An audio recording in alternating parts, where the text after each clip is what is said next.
ప్రియమైన వారలారా, మరొకసారి ఈ టీవీ వాక్య ప్రత్యక్షత కార్యక్రమానికి మీకు ఆహ్వానం తెలియచేస్తున్నాం. హౌసింగ్ బోర్డులో ఉన్న బెతెస్దా ప్రార్థన మందిరం ద్వారా ప్రసారమయ్యే ఈ కార్యక్రమంలో కొన్ని నెలలుగా పరిశుద్ధ గ్రంథము హోలీ బైబిల్లో నుండి కనుపరిచిన దీవెనకరమైన కుటుంబములు అనేటువంటి అంశం మీద మన వర్తమానాలు పొందుతున్నాం. మరి ఈ దినము మరొక దీవెనకరమైన ఆశీర్వాదకరమైన కుటుంబాన్ని గురించి మనం నేర్చుకుంటాం. ఆ కుటుంబము అకులా ప్రిస్కిల్లాల కుటుంబము. అకులా ప్రిస్కిల్లాల కుటుంబాన్ని గురించి కొత్త నిబంధనలో ఉన్న 14 పుస్తకాలలో లేక పత్రికలలో 4 ఈ యొక్క అకుల ప్రిస్కిల్లాల కుటుంబాల గురించి వ్రాయబడింది. అపోస్తల కార్యములు 18వ అధ్యాయము 1 నుండి 4 వరకు, రోమా పత్రిక 16వ అధ్యాయము 2-3 వచనాలలో, 1 కొరింథీ పత్రిక 16వ అధ్యాయము 19వ వచనములో, 2 తిమోతి పత్రిక 4వ అధ్యాయము 19వ వచనములో అకుల ప్రిస్కిల్లాల గురించి లేఖనాలు తెలియచేస్తున్నాయి. మరి వీరిని గురించి 2 భాగాలుగా వర్తమానాన్ని మనం పొందుతాం. Part 1, part 2. మొదటి భాగము, రెండవ భాగం. మొదటి భాగము అకుల ప్రిస్కిల్లాలు, వారి కుటుంబము, వారి సేవ పరిచర్య రోమాలోను మరియు కొరింథీలోను మొదటి భాగములో మనం నేర్చుకుంటున్నాం. రెండవ భాగము అనగా రాబోయే వారములో అకుల ప్రిస్కిల్లాల యొక్క పరిచర్య ఎఫెసీ పట్టణములో వారు చేసిన సేవా పరిచర్య, సంఘము, వీటిని గురించి రెండవ భాగములో మనం నేర్చుకుంటాం.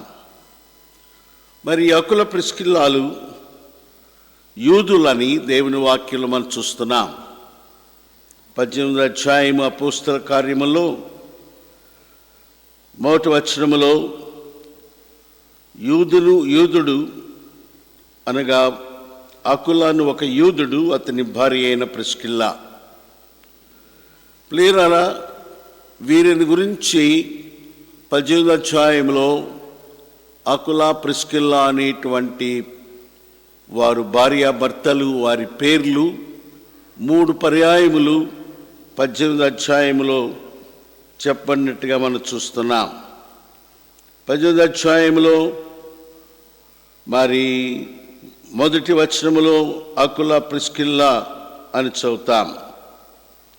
రెండవది 18వ అధ్యాయములో 19వ వచనములో 18వ వచనములో అకుల ప్రిస్కిల్లాలు అనువారు అతనితో కూడా వెళ్ళిరి అని చదువుతాం. 3వ పర్యాయము అదే అధ్యాయములో 26వ వచనములో అకుల ప్రిస్కిల్లాలు విని అతని చేర్చుకొని 3 పర్యాయములు. అలాగే మరి రోమా పత్రిక 16వ అధ్యాయంలో 2-3 వచనాలు చదివితే అక్కడ వీరి పేర్లు మనం చదువుతాం. అనగా ఇది 3 పర్యాయములు. రోమా 16:23లో 2-3లో 1 పర్యాయం 4. 5వ పర్యాయము 1 కొరింథీ 16:19లో, 6వ పర్యాయము 2 తిమోతి 4:19లో చదువుతాం. 6 పర్యాయములు. ఈ యొక్క వారి పేర్లు ప్రస్తావన గురించి 2 ఆత్మీయ విషయాలు మనం నేర్చుకోవాలా. ఒకటి, బైబిల్లో భార్యల గురించి, భర్తల గురించి, వారి కుటుంబాల గురించి, వారి సేవను గురించి తెలియపరిచిన సందర్భాలు అనేకములు ఉన్నాయి. అయితే వారి పేర్లు ప్రస్తావించిన ప్రతి పర్యాయము భార్యాభర్తల పేర్లు కలిసి ప్రస్తావించటం అనేది ఈ కుటుంబాన్ని గురించే. అనగా ఆకుల ప్రిస్కిల్లాలు పేర్లు 6 పర్యాయములు లేఖనాల్లో మనం చూచాం. 6 పర్యాయములు కూడా వారి పేర్లు కలిసి చెప్పబడినట్టుగా చూస్తున్నాం. అనగా పరిశుద్ధాత్మ దేవుడు మరి వారిరువురికి మరి ఇచ్చినటువంటి ప్రాధాన్యతను మనం తెలుసుకోగలుగుతాం. వారిరువురు ఎక్కడున్నా ప్రభు సేవలో వారు కలిసి కొనసాగినట్లుగా మనం చూస్తున్నాం.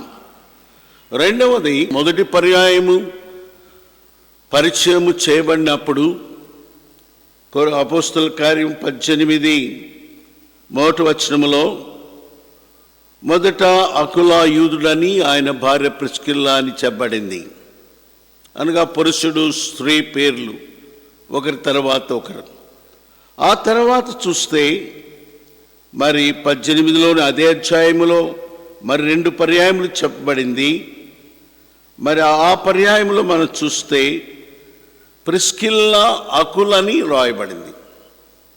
అకులా ప్రిస్కిల్లాని ప్రారంభించి పరిచయం చేయబడిన వారు ఇప్పుడు ప్రిస్కిల్లా అకులని, అంటే భార్య పేరు ముందు భర్త పేరు తర్వాత. మరి ఇది పొరపాట్లు జరిగిందంటారా? ఈ లేఖనాలు రాయించింది పరిశుద్ధాత్మ దేవుడు. ఇది పొరపాటు జరగలేదు. పరిశుద్ధాత్మ దేవుడు పక్షపాతి కాదు. ఆయనకు లైంగిక మరి భేదము అనేది లేదు.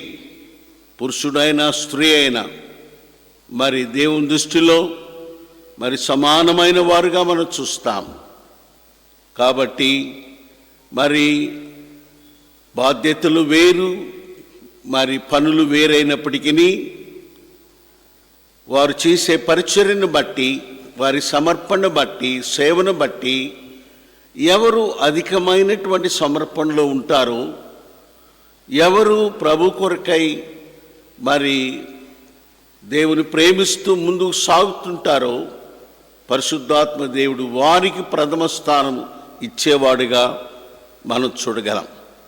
అంటే ఇక్కడ కొంతకాలం వారు కలిసి పనిచేసిన తర్వాత మరి ప్రిస్కిల్లా మరి తన భర్త కంటే ముందుగా ప్రభువులో సాగిపోయినట్లుగా మనం చూస్తున్నాం.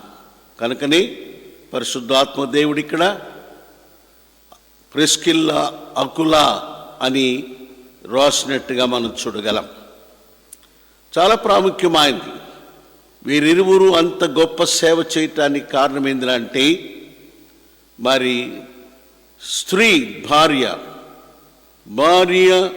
సహకారము, భార్య సమర్పణ, విధేయత అనేది లేకపోతే పురుషుడు సేవలో ముందుకు సాగలేడు.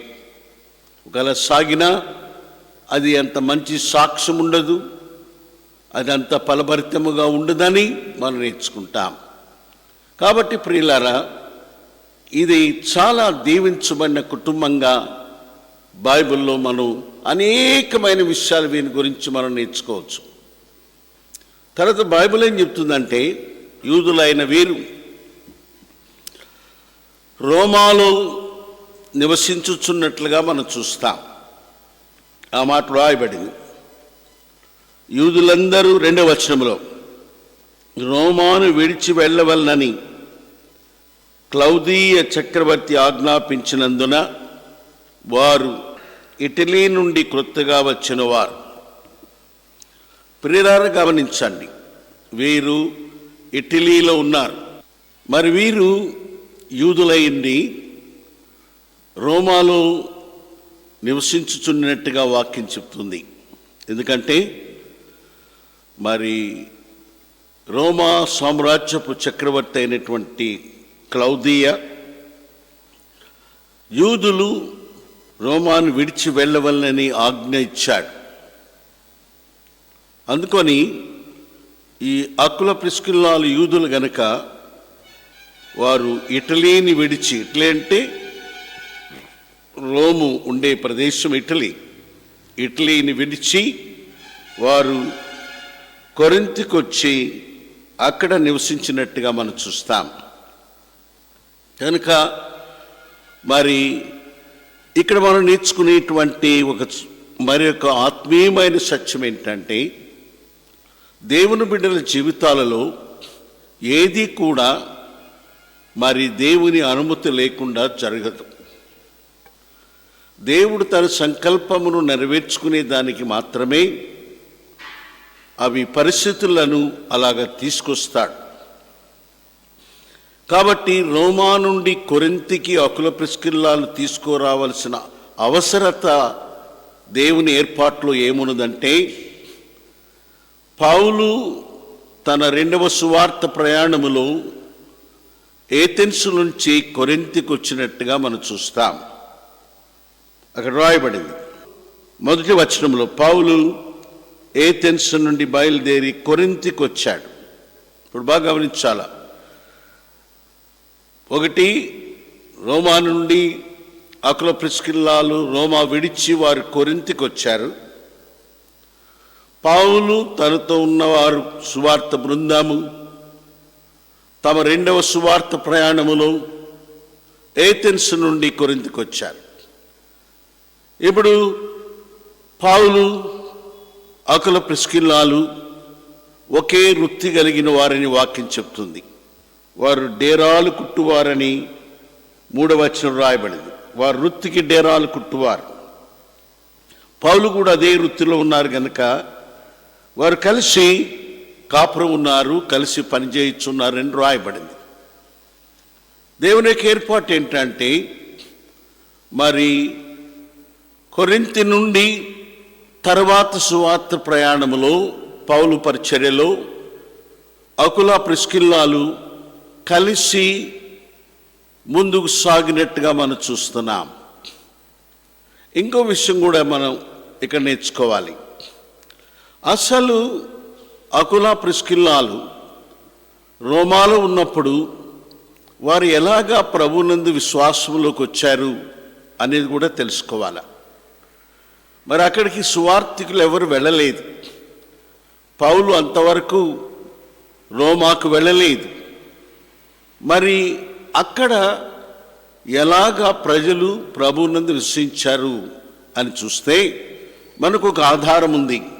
అదేంటంటే, అపోస్తుల కార్యములు 2వ అధ్యాయములో పెంతెకోస్తు దినాన పేతురు తనతో కూడా ఉన్న మరి అపోస్తులందరూ నిలబడి మాట్లాడారు. దేవుని వాక్యం చెప్తుంది, అపోస్తుల కార్యం 2వ అధ్యాయములో పౌలు ఆ అపోస్తులు మాట్లాడుచుండగా మరి చేరి వచ్చిన ప్రజలలో 15 ప్రదేశాల నుండి 15 భాషలు మాట్లాడువారు ఆ యొక్క బోధన విన్నట్టుగా మనం చూస్తాం. అపోస్తుల కార్యములు 2వ అధ్యాయములో,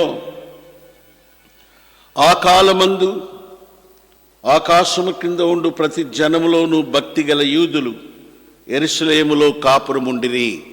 ఏ కాలం అది? పెంతెకోస్తు పండుగ కాలములో. మరి రాయబడింది, అనేక ఆకాశము క్రింద ఉన్న ప్రతి స్థలములో ఉన్నటువంటి యూదులు మరి యెరూషలేముకు వచ్చారు. మరి ఏ ప్రాంతాల నుంచి వచ్చారని చూస్తే మనము 9వ వచనములో మరి పార్దీయులు మాదీయులతో ప్రారంభించి మరి 11వ వచనంలో క్రేతీయులు అరబీయులు మొదలైన మనమందరము అని రాయబడింది. మీరు ఓపికంటే అక్కడ ఎంతమంది ఎన్ని దేశాల నుంచి వచ్చారు, వారి ప్రాంతాలు చక్కగా రాయబడినవి. వాటిని లెక్కించండి. మీరు లెక్కిస్తే 15 ప్రాంతాల నుండి ప్రజలు యెరూషలేములో ఉండి పెంతెకోస్తు దినాన పేతురు చెప్పిన వాక్యాన్ని వారి వారి భాషల్లో వారు విన్నారని దేవుని వాక్యం చెప్తుంది. ఆ 15 ప్రాంతాల్లో రోమా నుండి వచ్చిన వారు కూడా ఉన్నారు అన్నట్టుగా 10వ వచనంలో చూస్తాం. 2వ లైన్లో రోమా నుండి పరవాసులుగా వచ్చిన వారు కూడా ఆ పెంతెకొస్తు దినాన పేతురు బోధ విన్నారు. ఆ విన్న 15 ప్రాంతాల నుంచి వచ్చినటువంటి వారిలో వాక్య ప్రకారము 41వ వచనం ప్రకారము ఇంచుమించు 3000 మంది మరి ఈ వాక్యం ద్వారా ఒప్పించబడి నొప్పించబడి మరి రక్షించబడి బాప్తిసం తీసుకున్నారు.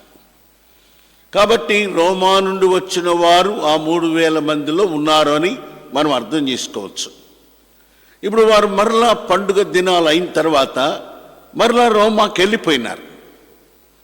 రోమాకి వెళ్ళిన వారు ద్వారా సువార్త రోమాలో ప్రకటించబడిందని మనం గ్రహించగలం.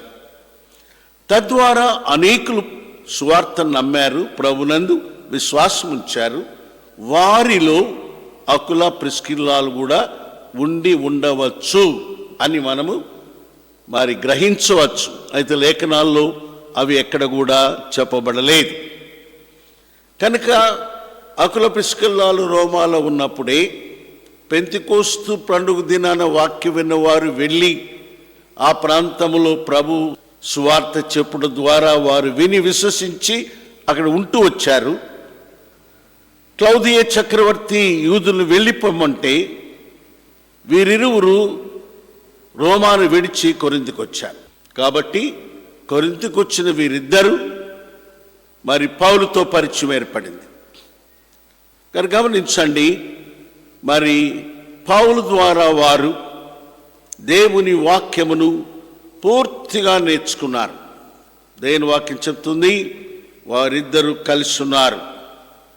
పౌలు వారితో కాపురం ఉన్నాడు అనగా కొరింథీలో, అనగా ఇది మరి మ్యూచువల్ ఫెలోషిప్ అండ్ హెల్ప్. ఎందుకంటే పౌలుకు ఆతిథ్యము మరి పోషణ ఏర్పాటు కొరకై దేవుడు అకుల ప్రిస్కిల్లాలను రోమాకు తీసుకొచ్చాడు. మరి పౌలుకు వారి ద్వారా సహకారం వచ్చింది. అలాగే పౌలు తనకు కలిగిన వాక్య ప్రత్యక్షత, వాక్యము, దర్శనము అంతటినీ మరి అకుల ప్రిస్కిల్లాకు విశదపరిచాడు. వారు మంచి వాక్యమును చక్కగా నేర్చుకుని సిద్ధపరచబడినట్టుగా మనము లేఖనాల్లో చూస్తాం. ఈ విషయాన్ని అపోస్తలుల కార్యములు 18వ అధ్యాయంలో మనం చూస్తే మరి వారు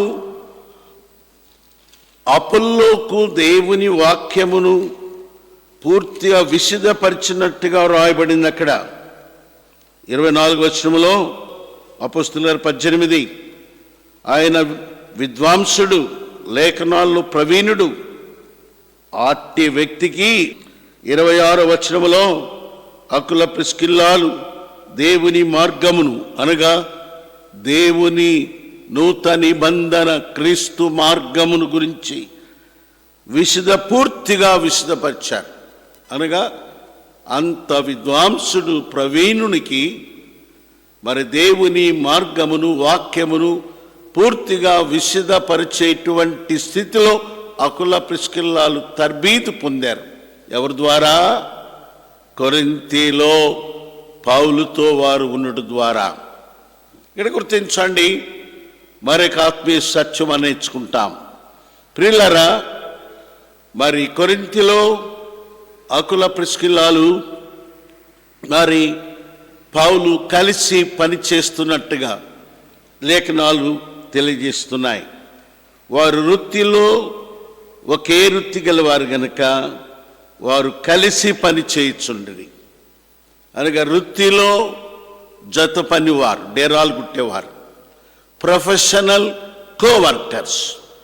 అయితే తర్వాత లేఖనాలు మనం చూస్తే రోమిలు రాసిన పత్రిక 16వ అధ్యాయంలో పౌలు వారిని గురించి ఏం రాస్తున్నాడంటే 3వ వచనములో, క్రీస్తు యేసు నందు నా జత పనివారైన ప్రిస్కిల్లా అకుల. బాగా గమనించండి. 18వ అధ్యాయములో వృత్తిలో జత పనివారు 3వ వచనములో. తర్వాత వారు కలిసి ఉండటం ద్వారా కొంతకాలానికి వారు ప్రభువైన యేసుక్రీస్తు పనిలో జత పనివారయ్యారు. Professional coworkers later on became coworkers in the work of God. దేవుని పనిలో జత పనివారయ్యారు. కాబట్టి ఇప్పుడు మీకు అర్థమై ఉంటుంది దేవుని యొక్క సంకల్పం ఏంటి. Why God allowed certain circumstances to make them to leave Rome come to Corinth. ఎందుకు దేవుడు పరిస్థితులను వారికి అననుకూలంగా మరి కలిగించి రోమాను విడిచిపెళ్ళినట్టుగా చేసి కొరింథీకి వచ్చినట్టుగా చేశాడు. బికాస్ దేవుని యొక్క సంకల్పములో అకుల ప్రిస్కిల్లాలు మరి అపోస్తులైన పౌలుతో కూడా జత పనివారిగా తర్బీదు చేయబడాలని దేవుడు కోరాడు. కాబట్టి ఇప్పుడు మనకు అర్థమైంది. కనుక కొరింథ్ అనేది మరి పౌలుకు తన 2వ సువార్త ప్రయాణములో తన యొక్క సువార్త జరిగించుకున్నాడు. అదే సమయంలో కొరింథ్ అనేది it was a very important training place for Aquila Priscilla. Aquila ప్రిస్కిల్లాలు మరి దేవుని వాక్యము మరి వారు నేర్చుకునే దానికి అది కారణమైంది, అది సెంటర్ అయింది కొరింథ్. ఇక్కడ ఇంకో విషయం కూడా నేను చెప్పదలుచుకున్నాను. మనం కూడా వృత్తిలోనూ ఉద్యోగంలోనూ క్రైస్తవేతరులతోటి రక్షణ లేని వారితోటి కలిసి పనిచేస్తుంటాం. మనం కూడా మరి కొలీగ్స్ అంటాం.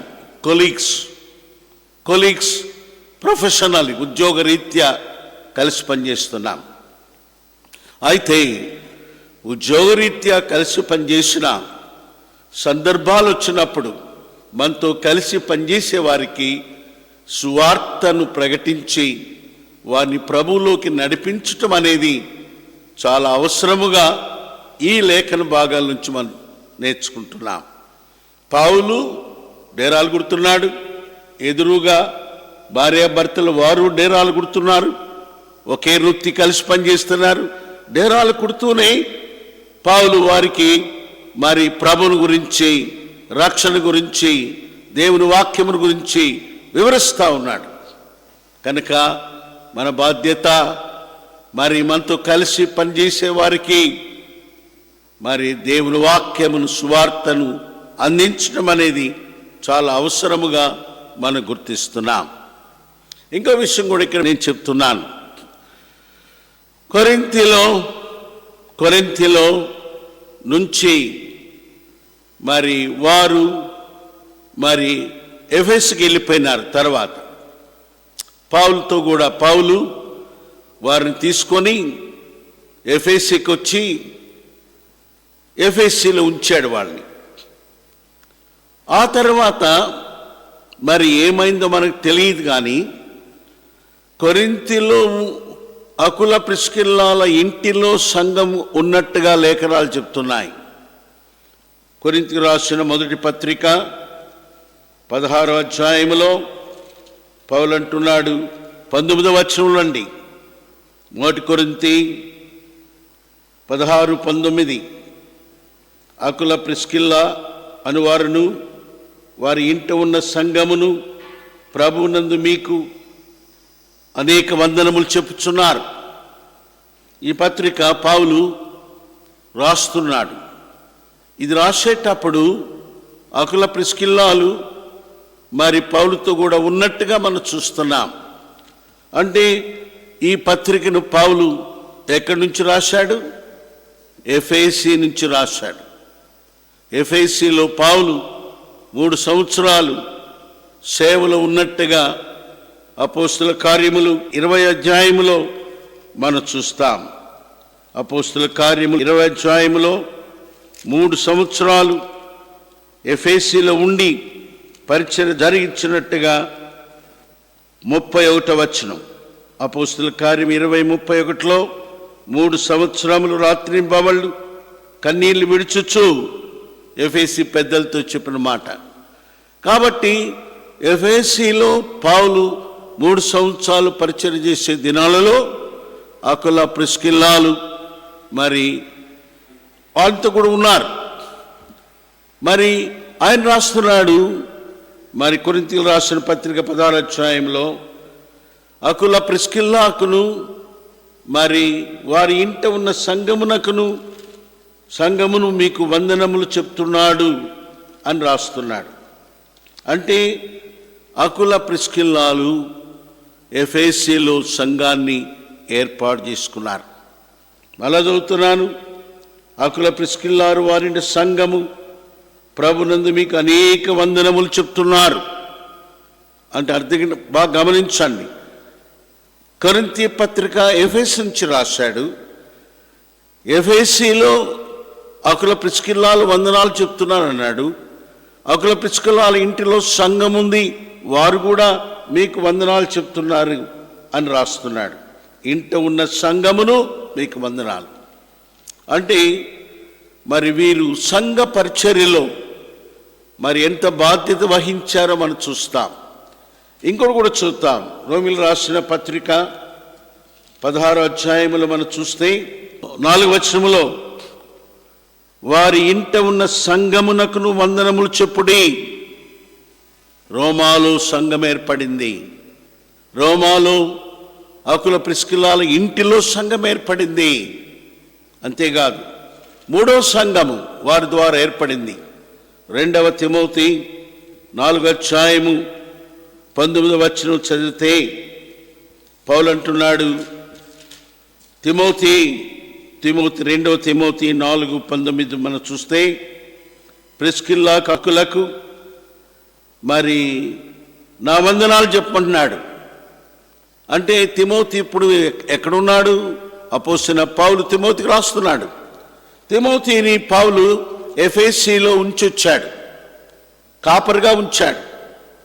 తిమోతికి రాసిన 1వ పత్రిక 1వ అధ్యాయములో మరి నీవు ఎఫెసీలో ఉండవల్లని నేను అక్కడ నిన్ను విడిచి వచ్చానని పౌలు చెప్తున్నాడు. 4వ వచనములో నీవు ఎఫెసీలో నిలిచి ఉండవల్లని 1 తిమోతి 1:4 బాగా గమనించండి. అంటే నా ఉద్దేశం ఏంటంటే అకుల ప్రిస్కిల్లాలు 3 స్థలాలలో వారి ఇంటిలో సంఘాన్ని ఏర్పాటు చేసుకున్నారు. 1 మరి కొరింథీలో, 2 ఎఫెసీలో, 3 రోమాలో. కనుక మరి వారి ఇంటిలో సంఘము ఎంత గొప్ప బాధ్యత వారు వహించారో చూడండి ప్రియులారా. కాబట్టి వారి యొక్క పరిచర్య కొరింథీతో ప్రారంభమైంది, ఎఫెసీకి వచ్చింది. అక్కడి నుండి మరి వారు మరి రోమాకి వెళ్ళినట్టుగా కూడా మనం చూస్తాం. కనుక ఇలాగా అకుల ప్రిస్కిల్లాలు కొరింథీలో ఉంటూ ప్రారంభించిన పరిచర్య అనేక స్థలాలకు విస్తరించినట్టుగా, అనేకులతో కలిసి ప్రభు సేవ చేసినట్టుగా మనం చూస్తాం. మిగిలిన వివరాలు తర్వాత వారంలో మనం చూస్తాం, వచ్చే వారం చూస్తాం. ప్రేమగల పరిశుద్ధుడైన తండ్రి, మీకు వందనాలు చెల్లిస్తున్నాం. దీవించబడిన కుటుంబాల్లో మరే కుటుంబము అకుల ప్రిస్కిల్లాల కుటుంబంగా మేము చూస్తున్నాం. దేవా, మరి మొదటి భాగం ముగించాం. దీంట్లో అనేకమైన విషయాలు మాకు ప్రయోజనకరమైనవి నేర్చుకున్నాం. మరి రాబోయే వారములో 2వ భాగము అకుల ప్రిస్కిల్లాల గురించి నేర్చుకునే దానికి కృపదాయి చేయమని, విన్నవారి జీవితాలలో ఈ యొక్క ఆత్మీయమైనటువంటి విషయాలు, తలంపులు, దేవుని ఆశీర్వాదాన్ని తీసుకురమ్మని, అకుల ప్రిస్కిల్లాల వలె మా కుటుంబాలు కూడా కట్టబడాలా, మేము కూడా మరి దేవుని దాసులతో జత పనివారంగా ఉండాలా, సంఘ బాధ్యత వహించాలనే భారము తీర్మానానికి రాగలుగుటకు సహాయం చేయమని యేసు ప్రభు నామములో ప్రార్థిస్తున్నాము తండ్రి. Amen, amen.